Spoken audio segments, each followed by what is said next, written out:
Sorry 8,39,000 ने farm भरा था, लेकिन पेपर देने केवल 3,77,000। अगर 40 प्लस भी क्वेश्चन आप चाहे किसी भी कैटेगरी में हैं तो तैयारी बिल्कुल खुले तरीके से कर सकते हैं, क्योंकि भाई कंपटीशन अब की बार काफ़ी कम कर दिया एचएसएससी ने। हार्ड क्वेश्चन अगर कोई भी कैटेगरी का 40 प्लस है तो आप कर सकते हैं। ये आपको हाईएस्ट बता रहा हूँ मैं, इससे ज़्यादा कट ऑफ आपकी नॉर्मलाइजेशन का सीधा फंडा है भाई। किसी को अगर ये फायदा देता है तो किसी को नुकसान भी देता है। 31 अक्टूबर का एवरेज कम रहने वाला है और जो 2 नवंबर का एवरेज है वो सबसे मतलब थोड़ा सा ज़्यादा है। ये फिजिकल स्क्रीनिंग टेस्ट है, ये 15 नवंबर से पहले ज्वाइनिंग चाहे आपको 2022 में मिले, लेकिन दिसंबर 2021 तक पूरे चांस हैं कि आपका नाम फाइनल लिस्ट दे दी जाए। नमस्कार साथियों, स्वागत है आपका एक बार फिर से आपके अपने YouTube चैनल सुपर गणित 2.0 पर। तो दोस्तों काफ़ी लंबे समय के बाद वापस लौटना हुआ है और आज की वीडियो दोस्तों आपके लिए बड़ी ही बेहद फायदेमंद होने वाली है दोस्तों, क्योंकि काफ़ी बच्चों को ये डाउट आ रहा था कि उन्होंने अभी हरियाणा पुलिस का एग्ज़ाम दिया है, मेल कांस्टेबल का जो भी एग्ज़ाम हुआ था, और उसकी कट ऑफ लिस्ट क्या होने वाली है। दोस्तों पहला डाउट तो सभी बच्चों का यही था कि हम आखिर कितने क्वेश्चंस ठीक होने पर हम अपनी फिजिकल की तैयारी शुरू कर सकते हैं। तो दोस्तों आप बिल्कुल सही जगह पे आए हैं और आपका बिल्कुल सटीक कट ऑफ बताई जाएगी। जैसे कि मान रहे हैं कोई भी हवाई की 60 प्लस लिस्ट जाएगी या फिर कुछ भी ज़्यादा बोल रहे हैं, ऐसा बिल्कुल भी नहीं होने वाला है। आप बिल्कुल शांति से बैठ जाइएगा और आराम से सुनेगा। हम हर एक कैटेगरी वाइज की अलग अलग कट ऑफ बिल्कुल सटीक बताएंगे। उससे 1 या 2 नंबर की तो कहते नहीं है, वरना बिल्कुल फिट वही बैठने वाली है। और दोस्तों जो दूसरी बात है वो है कि आखिर इस पेपर में जो भी नॉर्मलाइजेशन लागू होगा वो किस बेस पर होगा, यानी कि नॉर्मलाइजेशन लागू करने का क्या क्राइटेरिया होता है, उसको कैसे लागू किया जा सकता है। हम ये बताएंगे कि आखिर कौन से शिफ्ट के पेपर को ज़्यादा फायदा होगा या फिर किसी को फ़ायदा होगा किसी को नुकसान। तो नॉर्मलाइजेशन के बारे में बताएंगे कि कौन सी शिफ्ट वाइज आपको नॉर्मलाइजेशन करेगा या फिर सेट वाइज आपका नॉर्मलाइजेशन करेगा। तो दोस्तों 2 डाउट तो ये थे, अपने कट ऑफ को लेकर के, और ये दूसरा था ये नॉर्मलाइजेशन को लेकर के। और दोस्तों जो तीसरा डाउट था, आपका तीसरा डाउट क्या है कि जो अभी ये पेपर लिया है तो कई बच्चों के दिमाग में डाउट आ रहा है कि आखिर कब तक हमारी ये आंसर की आएगी, कब तक फिजिकल हो जाएगा, कब तक ज्वाइनिंग हो जाएगी। तो दोस्तों एक बात को बिल्कुल टाइम मतलब स्टेप बाय स्टेप डिस्कस करेंगे, आपको बताएंगे कि आखिर कौन सा डेट यानी कि कब तक आप एक ड्रेस के अंदर हो गए, यानी कि हरियाणा पुलिस की ड्रेस के अंदर आप हो गए। तो दोस्तों शुरू करते हैं।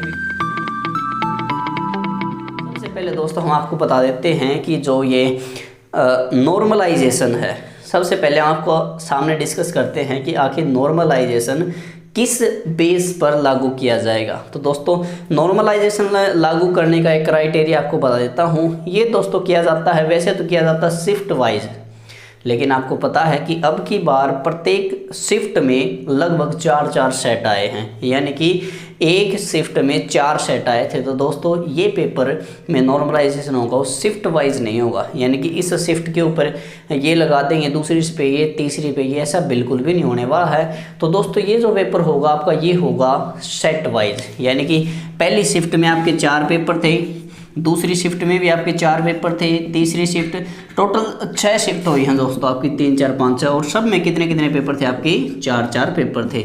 और दोस्तों इन 4 सेटों के लगाए थे, हमारा टोटल जो पर्सन बन जाते हैं, मतलब टोटल सेट बनते हैं वो कितने हो जाएंगे 2 4 6, यानी कि 24 सेट, 24 टोटल सेट थे। और दोस्तों इन जो सेट है ना, इनके हिसाब से देखा जाएगा कि किस सेट में बच्चों ने ज़्यादा स्कोर किया है। नॉर्मलाइजेशन आपको जनरली बता देता हूँ, इसको निकालने का तरीका होता है आपका औसत निकालते हैं दोस्तों। आपका क्या करेंगे, सभी सेट का औसत निकाल लिया जाएगा कि यानी कौन से सेट का पेपर बच्चों का औसतन सही आ रहा है या फिर इतना आ रहा है। मान लें कि किसी सेट में बच्चों का नंबर आ रहे थे 50 स्कोर कर रहे हैं भाई, ठीक है, लेकिन मान लें कि कोई एक ऐसा सेट है जिसमें बच्चों का जो औसतन एवरेज स्कोर हो केवल 35 ही पहुंच पा रहा है ना। और मान लें कि किसी शिफ्ट में भाई 40 जा रहा है, किसी में जा रहा है, किसी में 50 से ज़्यादा, मान लें कि 55 जा रहा है, या फिर और मान लिया कि हमने जा रहा है यहाँ पे बच्चे 40 स्कोर कर पा रहे हैं। ऐसे मान लें कि सभी शिफ्ट का औसत आ गया है। तो सबसे पहले तो क्या किया जाएगा दोस्तों, इन सभी का एवरेज निकाला जाएगा। एवरेज निकालने का तरीका पता ही है कैसे निकालते हैं। और उस एवरेज मार्क्स तक पहुंचाने के लिए अगर किसी के नंबर ज़्यादा बन रहे हैं तो उसको घटा दिया जाएगा, अगर किसी के नंबर कम हैं तो उसको थोड़ा सा बढ़ा दिया जाएगा दोस्तों।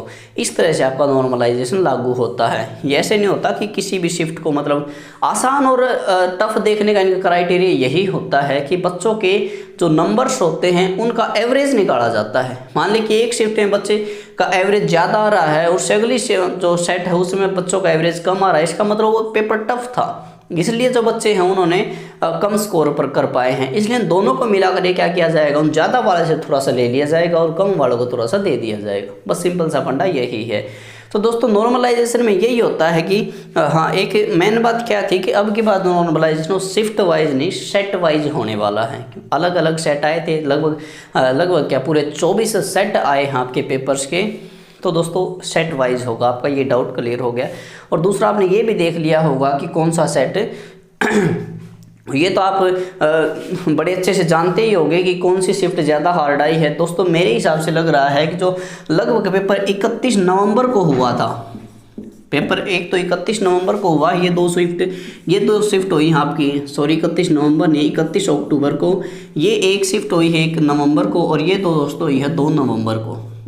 जहाँ तक मेरा क्राइटेरिया है, मेरे को देखने के लग रहा है आपका जो 31 अक्टूबर का पेपर हुआ है इसमें बच्चों का कम स्कोर रहा है, यानी कि यहाँ पे एवरेज बच्चों का कम रहा है, क्योंकि 31 अक्टूबर वाले बच्चे क्या थे कि नए नए पेपर देने गए थे और वो मेंटली यानी कि दिमागी रूप से इतने प्रिपेयर नहीं थे कि उनको नहीं पता था कि किस तरह का पेपर आने वाला है।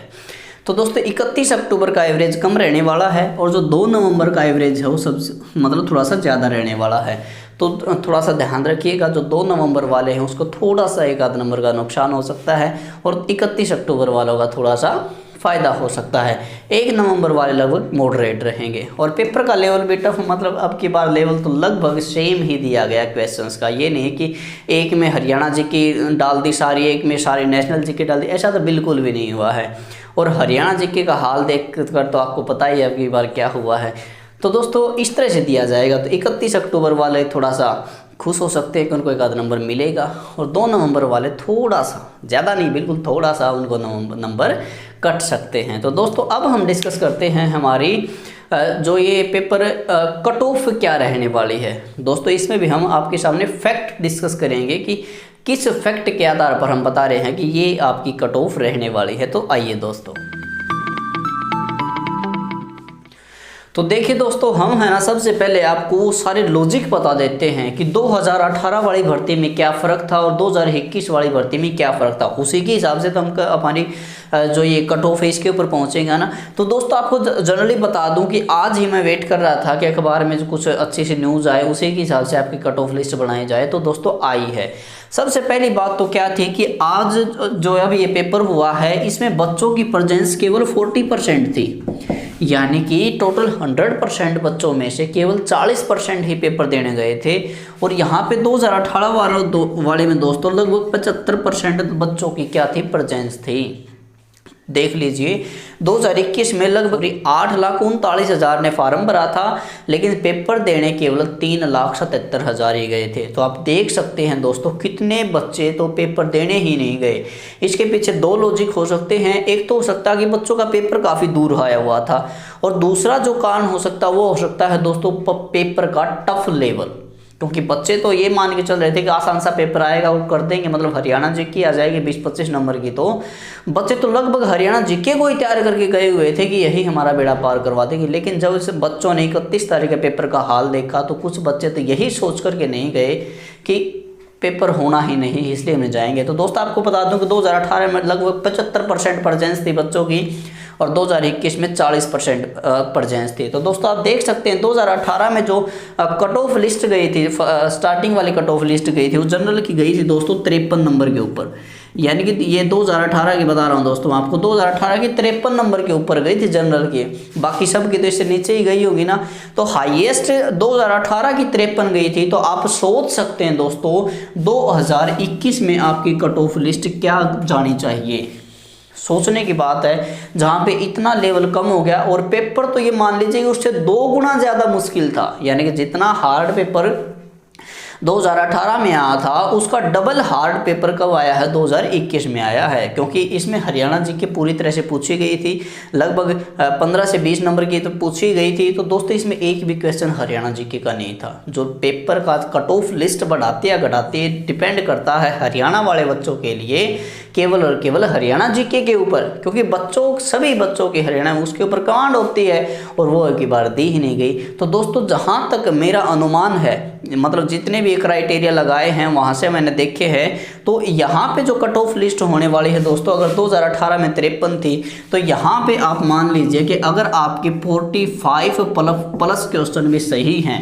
जनरल कैटेगरी की बता रहा हूँ मैं, अगर आपके 45, 43, 42 क्वेश्चन भी सही हैं तो आप फिजिकल की तैयारी बिल्कुल कर सकते हैं। आपको बिल्कुल भी छोड़ना नहीं है। अगर आपके 40 प्लस क्वेश्चन, अगर कोई भी कैटेगरी का 40 प्लस हैं तो आप कर सकते हैं। ये आपको हाईएस्ट बता रहा हूँ मैं, इससे ज़्यादा कट ऑफ आपकी नहीं जाने वाली है। यानी कि अगर आपके क्वेश्चन 45 प्लस हैं जनरल कैटेगरी में, 42 मान लीजिए, 43, 40, अगर मान लें 40 प्लस भी है ना, आप किसी भी कैटेगरी में है तो तैयारी शुरू कर दीजिएगा दोस्तों।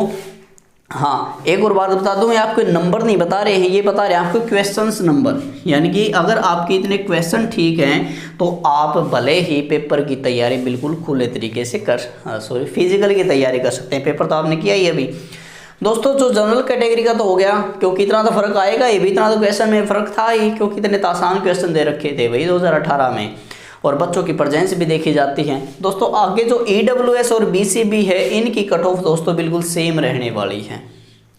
क्या रहने वाली है? बिल्कुल सेम रहने वाली है। मेरे को दोस्तों जहाँ तक लग रहा है BCB और EWS की टक्कर भी कहाँ तक लगेगी, 45 तक ही लगेगी। अगर हम ज़्यादा इसका थोड़ा सा भी कम माने तो 43 to 45, 44 रह सकती है EWS और BCB की। यानी कि ये कट ऑफ रह सकती है आपकी EWS और BCB की।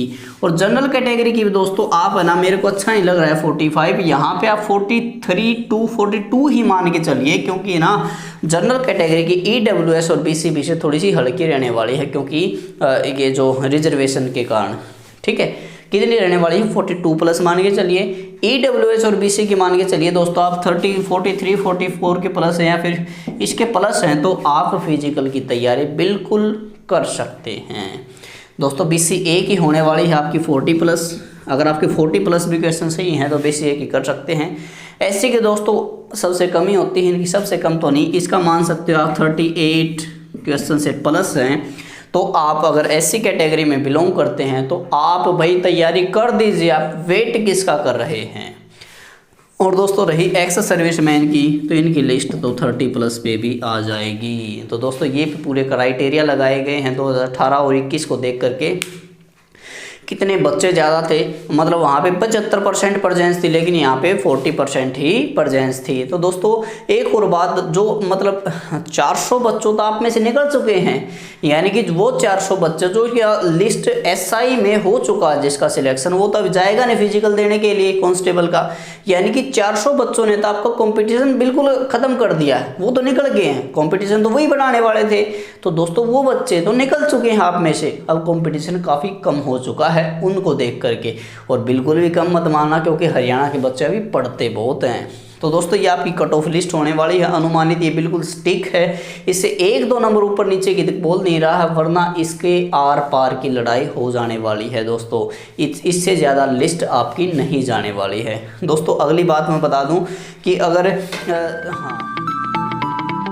एक तीसरा टॉपिक और आपको साथ डिस्कस करना था दोस्तों, वो था कि आपका हरियाणा पुलिस की आखिर कब तक आंसर की आएगी, कब तक फिजिकल ले लिया जाएगा और कब तक आपका फाइनल लिस्ट लगा दी जाएगी। दोस्तों अनुमानित बताया जा रहा है, जो आज की अखबार बता रहे थे वो थे दोस्तों कि आपकी 6 तारीख को, यानी कि 6 नवंबर को आंसर की जारी कर दी जाएगी। तो बड़ी ही जल्दी हो जाएगा, मतलब 2 नवंबर को पेपर खत्म हुआ और 6 नवंबर को आपकी आंसर किया जाएगी। लगभग 7 तारीख को आपको क्या कर दिया जाएगा दोस्तों, ये डाउट वगैरह, मतलब जो कि क्या होते हैं इसको, ये पर्सन मान ले गलत हो जाते हैं, किसी को ऑब्जेक्शन ले लिए जाएंगे। और लगभग बताया जा रहा है दोस्तों 15 नवंबर से पहले पहले आपका फिजिकल टेस्ट ख़त्म कर दिया जाएगा। और एक और बात बता देता हूँ, इसमें आपके टोटल 40,000 बच्चों को चुना जाएगा। 7 गुणा के लगभग 5500 बच्चे थे, उनका 5500 पोस्ट हैं, उनकी 7 गुणा लगभग 40,000 बच्चे, और 40,000 बच्चों को लिया जाएगा। उन सभी का जो PST है, ये फिजिकल स्क्रीनिंग टेस्ट है, ये 15 नवंबर से पहले पहले ले लिया जाएगा। और दोस्तों आपको रही फाइनल लिस्ट की बात, तो आपको 2021 के अंदर अंदर फाइनल लिस्ट देने के पूरे चांस हैं। ज्वाइनिंग चाहे आपको 2022 में मिले, लेकिन दिसंबर 2021 तक पूरे चांस हैं कि आपका नाम फाइनल लिस्ट दे दी जाएगी। तो दोस्तों बिल्कुल भी नहीं घबराना है। अगर आपकी कट ऑफ बताई हमें, ठीक है, तो दोस्तों ये सब कुछ बातें थी, तीनों बातें बता दी मैंने। आई होप कि आपके तीनों के तीनों डाउट क्लियर हो गए होंगे। तो दोस्तों आज की इस वीडियो में सिर्फ इतना ही। और दोस्तों अगर आपको वीडियो अच्छी लगी हो तो वीडियो को लाइक कीजिएगा। और एक और बात, अगर आपको इससे रिलेटेड अगर कोई भी डाउट रहता है तो आप कमेंट बॉक्स में डालिएगा उस क्वेश्चन को, मैं आपका आंसर पक्का दूंगा। जो क्योंकि अगर आप कुछ डाउट रह जाता है तो आपका आंसर देना हमारा फ़र्ज है। तो दोस्तों अगर आप इस चैनल पर पहली बार आए हैं, काफ़ी छोटा सा चैनल है अभी तो, लेकिन अगर पहली बार आए हैं तो चैनल को सब्सक्राइब कीजिएगा, वीडियो को आगे शेयर कीजिएगा, ग्रुप्स में डालेगा, इससे वीडियो फैलेगी तो हमारा परिवार भी काफ़ी बड़ा हो जाएगा। तो दोस्तों इसी के साथ मिलते हैं अगले वीडियो में, तब तक के लिए जय हिंद।